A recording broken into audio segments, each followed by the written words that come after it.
Mini Motorways is a high-score-based puzzle game about managing traffic in a growing city. It takes only a minute or two to understand the vast majority of its mechanics. However, the myriad of ways in which these mechanics can be utilized to improve traffic flow of your city will take much longer to explore.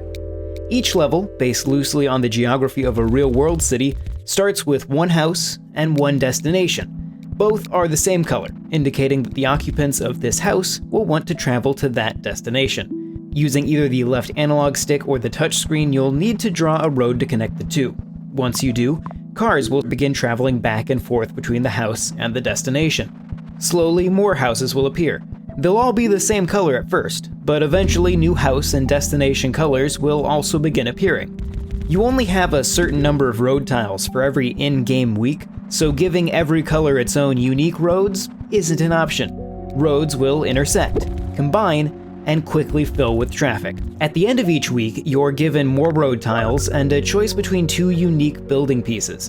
These pieces include roundabouts and traffic lights to help manage intersections, highways to help alleviate traffic traveling from one end of your city to another, bridges to cross bodies of water, and tunnels to pass through mountains. These items, along with the roads themselves, are essentially the extent of the mechanics in Mini Motorways. They're all simple to implement and easy to use, though I do still struggle to know when the best time is to use a roundabout versus a traffic light at an intersection. The two obviously serve similar purposes, but it's hard to get a handle on what the ideal use case is for each one. This is a high-score game, so your goal is not to build the perfect city, but rather to survive for as long as possible. If enough cars take too long to get to their destination, a timer will appear over that building. If the timer expires without enough cars making it, it's game over. Online leaderboards and challenges based around hitting a certain score adds some replay value to stages.